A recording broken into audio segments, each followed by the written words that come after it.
Welcome to Radicalize Me. Today we're going to look at some Reddit. I like pulling from CapitalismVSocialism and seeing what especially the capitalist fanboys are saying there. Done a couple of these before. It's just for fun, but we'll maybe talk about some stuff along the way that is hopefully somewhat substantive. Okay, this first one I want to look at is, are you willing to wage war for socialism? Hypothetically speaking, let's say that a global socialist revolution was possible and would be successful, but would require you to wage a war to do it. I assumed that as well. I have never once thought that we will get socialism by convincing the people who benefit from capitalism. Would you do it? Or would you not do it? Perhaps a war would be too expensive a price to pay for socialism. Again, like this, it's just a little bit of a weird question because every socialist state had to fight a war to get it. But okay. Or perhaps war would be too immoral for socialism. Or would you find a way to justify war in the name of socialism? So again, I just don't think that it's antithetical to socialism. Like, no one ever said, we're socialists, we don't make war. Like, no, we don't seek out war. We don't instigate and intervene and invade and bomb places. That's what capitalism does. Socialists defend themselves. And the ones that defend themselves are the ones that last. The Soviet Union, Cuba, Korea, Vietnam, China. And we can argue about how these places have turned out today. But yeah, socialists have always had to fight wars. But again, we're having fun today. I'm not trying to be a dick to this person. I'm just taking apart, what they're saying. All right, the first comment here, sign me up for fighting against it. All right, man. We'll see you out there.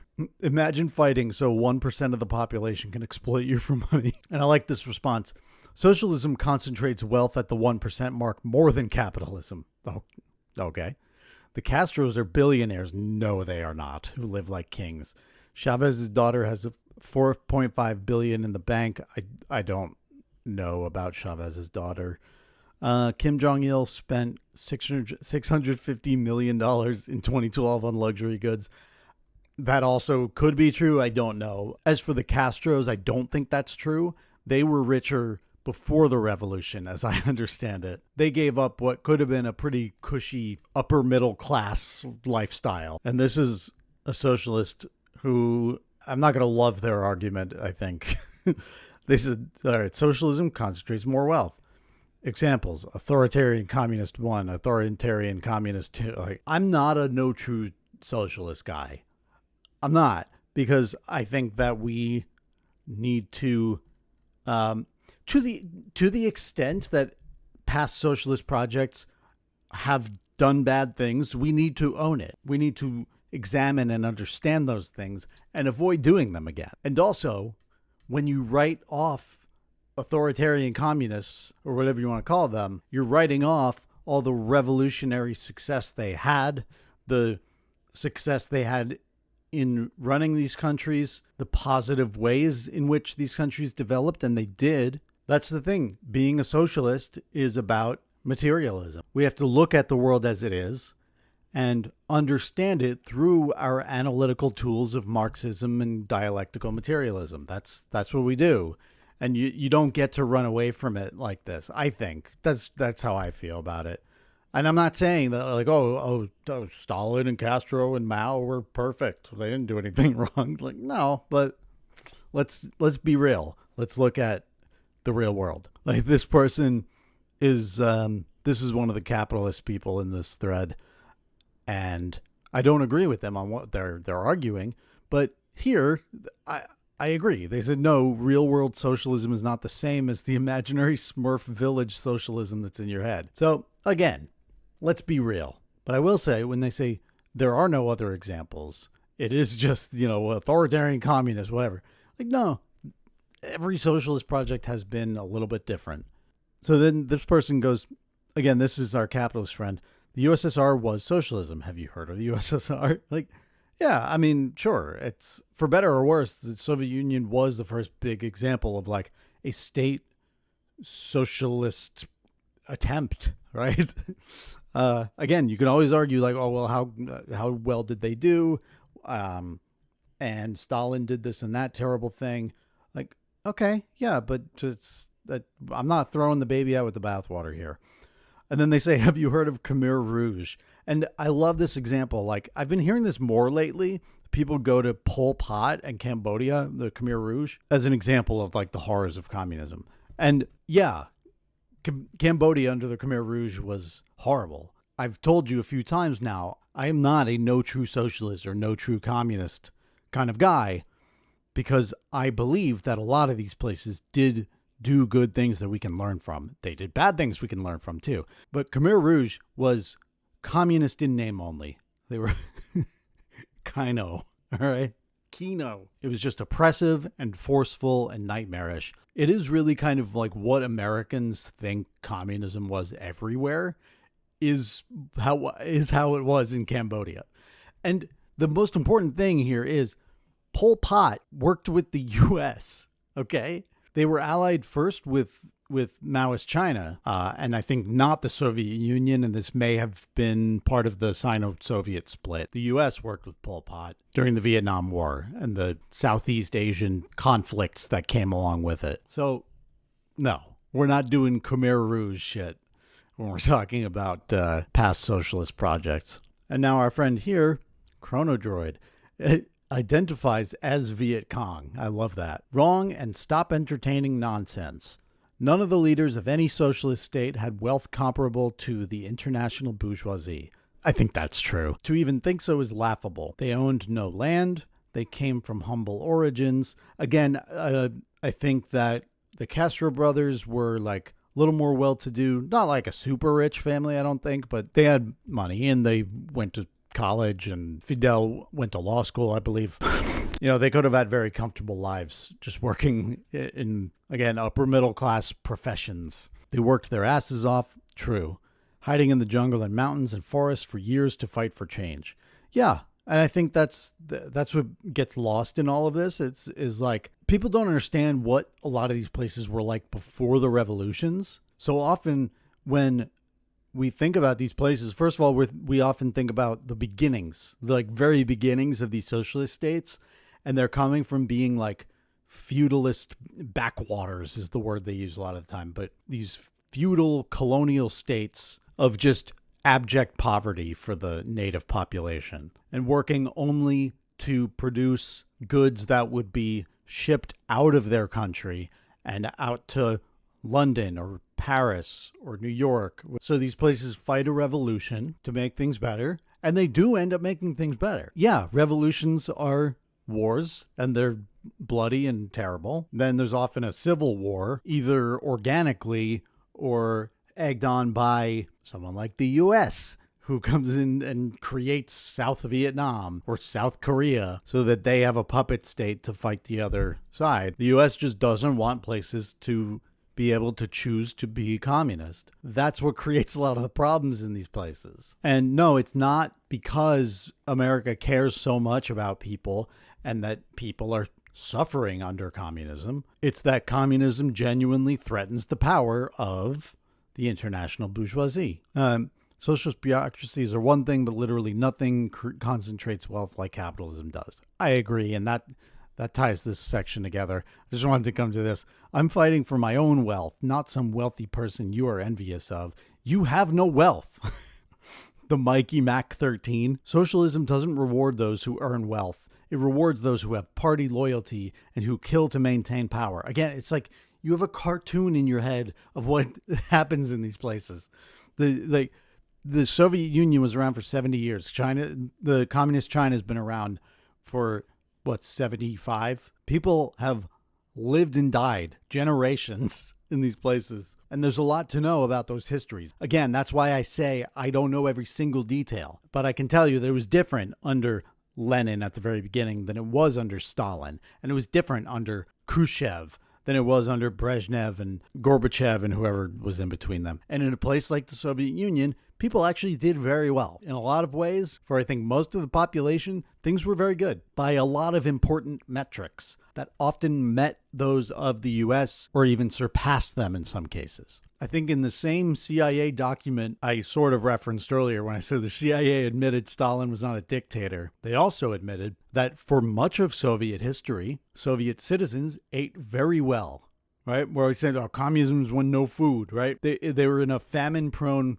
part of the world. And again, after the revolution, when everyone's still destitute, there was one more famine and then never again. And actually, Soviets often ate more calories on average than Americans and higher quality or more nutritious food. So that's what I look at. What was it like before? What was it like when it started? What was it like 20, 30, 40, 50 years in? So you compare a country to what it came from with all its imperfections, and those who demand instant perfection. The day after the revolution, they get up and say, are there civil liberties for the fascists? Are they going to be allowed to have their newspapers and their radio program? Are they going to be able to keep all their farms? The passion that some of our liberals feel, the day after the revolution, the passion and concern they feel for the fascists, the civil rights and civil liberties of those fascists who were dumping and destroying and murdering people before. Now the revolution has got to be perfect. It's got to be flawless. Well, that isn't my criteria. My criteria is what happens to those people who couldn't read. What happens to those babies that couldn't eat, that died of hunger? And that's why I support revolution. The revolution that feeds the children gets my support. Not blindly, not unqualifiedly.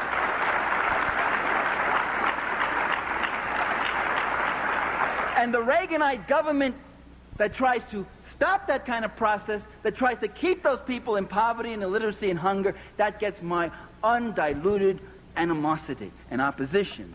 Okay, I'm going to go to another one here. Okay, why shouldn't one person have more money than 100 million Ethiopians? And I should say this is a response post to this one. They linked to it, which is good.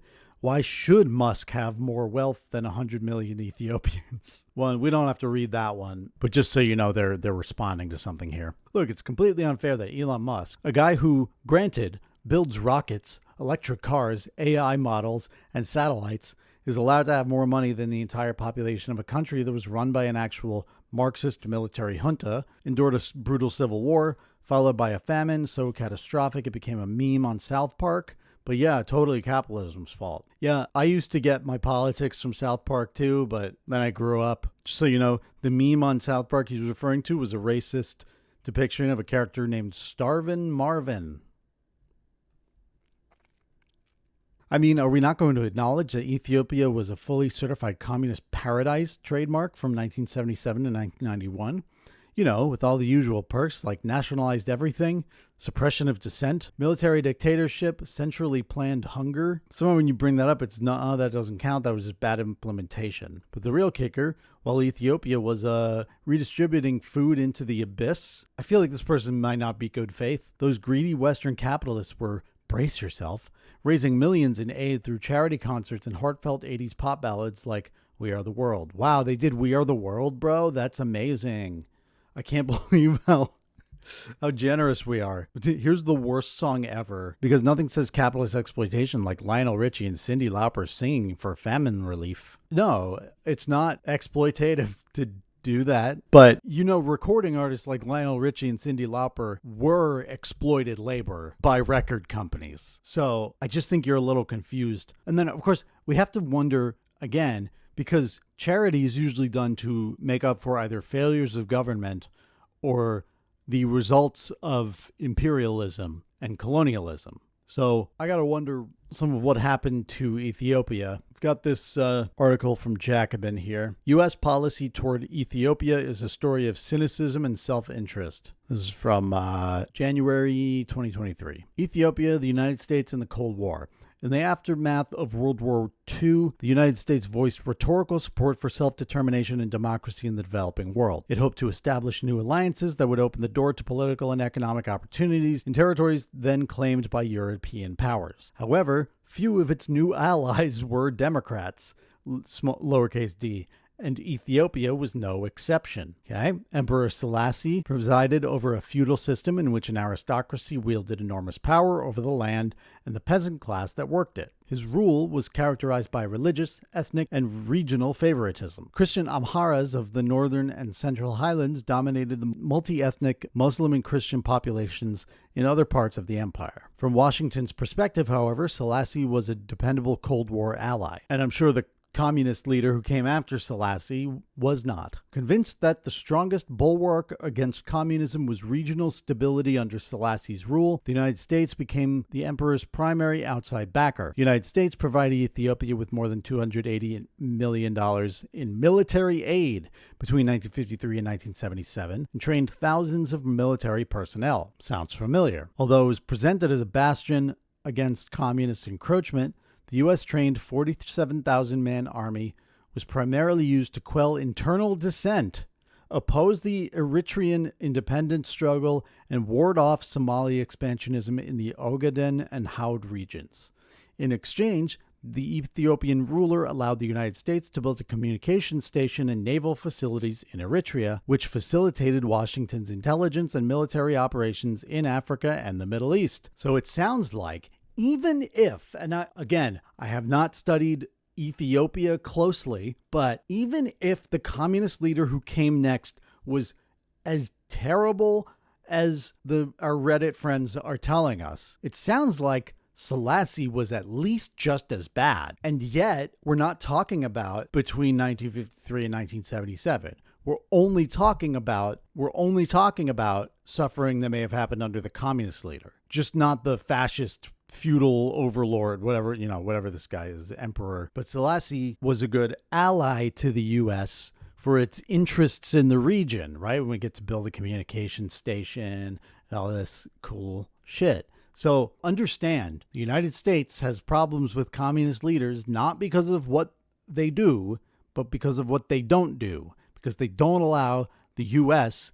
to have its hands and military bases and communication stations and intelligence places all around the world. All right, this person, their flair is whatever it is, I'm against it. I love that. So edgy.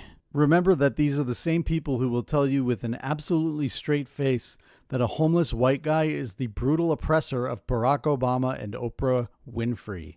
Logic isn't their strong suit. Who says that? Like, I can only imagine like an identity politics liberal could convince themselves of this. But even that, I don't think liberals are mostly going around saying that a homeless white guy is oppressing Barack Obama. Yeah, and then, so I like this, our market socialist friend here, a guy who, granted, builds rockets, electric cars, AI models, and satellites, and he says he has not and cannot build any of those things. Give him all the supplies for a rocket, and any amount of time, he will not construct a rocket. So in this person, so he mentioned this biographer who followed Elon. In that video, he describes watching Elon being actively engaged in the SpaceX engineering process, and especially how getting to Mars was an obsession. Having an obsession with getting to Mars doesn't mean you understand engineering. In one aspect, he called operations leaders in the middle of the night and went over how the obstacle, if not solved, would stop them from reaching Mars' target goal by their year target goal. And it was not acceptable. They kept going over how to resolve this issue and various strategic plans until the morning. That, to me, is hands-on. That tells us nothing about, I haven't seen the thing or read the thing that they're talking about, so fine. But that doesn't tell us anything about his knowledge of engineering. This is Musk manically waking up in the middle of the night and calling his engineers and being like, yo, guys, there's this obstacle that we need to solve or it'll stop us from getting to Mars by the target year. Which they didn't. But they kept going over how to resolve the issue. Okay, fine. What was Musk saying? Was he like, if you do the function of the cosine of the whatever over the xy equals 47 2b, and in order to affix the bulkheads and still have the protective layer of the monocellulite, like, is he doing that? Does he actually understand? Is he an engineer? Or is he saying, guys, we need to, when we get to Mars, be able to build airtight, like, habitats for people because it's not a survivable planet otherwise. That's a basic thing. I know that. I'm not an engineer. Right? So was he saying that? And then they were like, okay, well, here's some of the math and like, here's how we would build this. And he's like, yeah, but how long will that take? And they say, it could take up to 3 years to boot. And it's like, but then we're not going to reach our goal. We got to do it faster. Like, see, this is how these guys work. Like Steve Jobs was similar. And I'm not saying that like having ideas and like being a visionary is not important or not real. Like that is. I don't have any problem with that. It's just that we place way too much importance on it and we attribute all the success of the company or the entity to the one guy who had the idea. And even that, the whole complete idea doesn't come from one person. It just doesn't. Elon Musk, Steve Jobs, Bill Gates. I think Bill Gates might have been more of an actual like program guy, but like they go to their people, they go to their engineers and they say, I want this. And the engineers say, that's never been done before. He's like, yes, that's why I want it. And they're like, okay, we will think of some ways to do it. Then he comes back. He's like, how are you going to do it? And they're like, well, we thought of this, this, and this. It's starting to come together, but we're still struggling with the feasibility of this, this, and this. And he's like, get it done. I don't want to fucking hear any excuses. So it's just a guy like barking at people who actually know what they're doing until they fucking come up with it. But it's so funny to bring up the Mars thing in 2025 as an example of how capable Elon Musk was. He didn't do it, man. He keeps saying 5 years, 10 years, 5 years, 10 years. And it's been like 15 at this point since he maybe first said it. And it's not close. We're not close to going to Mars. Well, I'm going to cut it there for today. Thanks for going over these with me. Well, I think we had fun. Did we learn anything? I don't know. Remains to be seen. Mull it over. Let me know if you learned anything in the comments. Please like and subscribe. It really helps. And if you can, help us out on Patreon and buy me a coffee so that I can make more videos. Thanks for your support, and I'll see you next time. Bye now.